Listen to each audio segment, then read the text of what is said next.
Hello friends, अस्सलाम वालेकुम। आप देख रहे हैं पाक एजुकेशन प्लस और मैं हूं कामरान बिशारत। आज के हमारे लेक्चर का टॉपिक है future indefinite tense. Future indefinite tense यानी फ़ेल मुस्तकबिल मुतलक। ये फ़ेल मुस्तकबिल में किसी काम के करने या होने को ज़ाहिर करता है। मुस्तकबिल यानी आने वाला ज़माना। उर्दू जुमले में इसकी पहचान ये है कि जुमले के आखिर में गा, गी, गे का इस्तेमाल होता है। मिसाल के तौर पर हम खाना खाएंगे, तो इसके आखिर में गे आया, तो ये इस बात की पहचान है कि इस जुमले का ताल्लुक, इस सेंटेंस का ताल्लुक फ्यूचर इंडेफिनिट टेंस से है। हेल्पिंग वर्ब या इमदादी अफ़ाल, इसमें दो हेल्पिंग वर्ब्स इस्तेमाल होते हैं, शेल एंड वेल। शेल का हेल्पिंग वर्ब आई और वी के साथ इस्तेमाल होता है, लेकिन याद रहे कि आई और वी के साथ वेल का हेल्पिंग वर्ब भी इस्तेमाल हो सकता है, बल्कि बहुत सारे मौक़ों पे इस्तेमाल होता है। वेल का helping verb he, she, it, you, they singular noun और प्लूरल नाउन के साथ इस्तेमाल होता है। हाँ, ये जो he, she, it, you, they singular noun plural noun है, इनके साथ शेल का हेल्पिंग वर्ब इस्तेमाल नहीं हो सकता। तो मैं फिर रिपीट करता चलूँ कि आई और वी के साथ शेल का हेल्पिंग वर्ब भी इस्तेमाल हो सकता है और वेल का हेल्पिंग वर्ब भी इस्तेमाल हो सकता है, जबकि he, she, it, you, they singular noun और प्लूरल नाउन के साथ सिर्फ और सिर्फ वेल का हेल्पिंग वर्ब इस्तेमाल होगा, उसके साथ शेल इस्तेमाल नहीं हो सकता। सेंटेंस स्ट्रक्चर कुछ इस तरह से है, subject plus helping verb well या शेल, फिर first form of the verb plus object. हम जानते हैं कि सब्जेक्ट यानी काम करने वाला और ऑब्जेक्ट यानी मफूल यानी जिस पर काम हो। V1 का मतलब है first form of the verb, यानी जिस तरह लिखना है तो इसकी पहली फॉर्म है राइट, दूसरी फॉर्म है रोट, तीसरी फॉर्म है रिटन। तो हम इसकी पहली फॉर्म इस टेंस के अंदर इस्तेमाल करेंगे, यानी राइट का इस्तेमाल करेंगे। सादा जुमला यानी पॉजिटिव या एफर्मेटिव सेंटेंस कैसे बनेगा? सब्जेक्ट प्लस वेल या शेल हेल्पिंग वर्ब इस्तेमाल होंगे और फिर first form of the verb के साथ ऑब्जेक्ट आ जाएगा।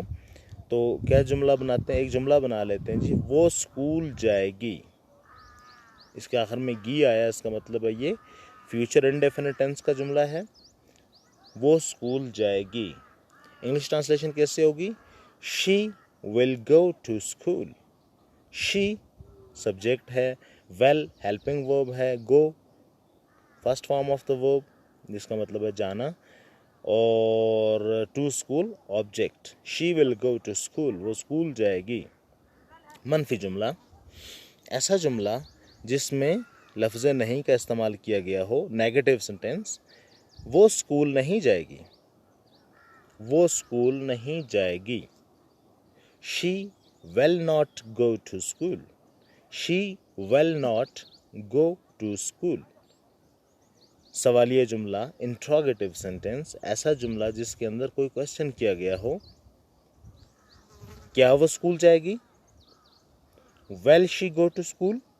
यहाँ पे हेल्पिंग वर्ब शुरू में आ जाएगा, वेल हो या शैल हो, ये दोनों हेल्पिंग वर्ब्स अपने अपने इंट्रोगेटिव सेंटेंसेस के शुरू में आ जाएंगे। तो इंट्रोगेटिव सेंटेंस बनाने का तरीका ये है कि हेल्पिंग वर्ब, फिर सब्जेक्ट, फिर वर्ब की फर्स्ट फॉर्म और फिर object, will she go to school.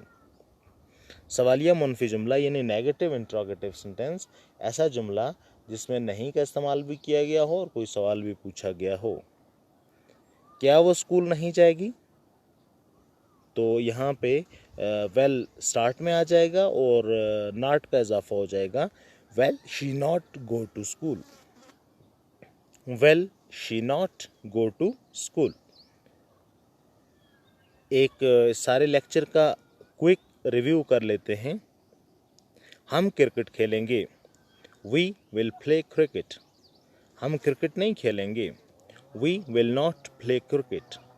क्या हम क्रिकेट खेलेंगे? Will we play cricket. क्या हम क्रिकेट नहीं खेलेंगे?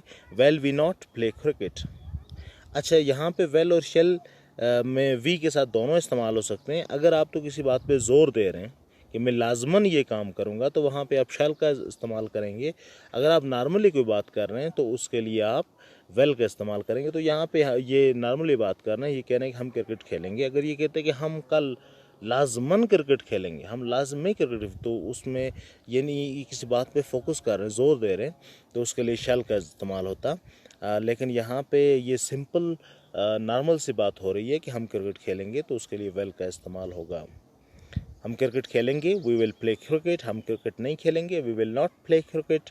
क्या हम क्रिकेट खेलेंगे? Will we play cricket. क्या हम क्रिकेट नहीं खेलेंगे? Will we not play cricket. Thank you for watching this video. Please subscribe our channel Pak education plus. अल्लाह हाफिज़।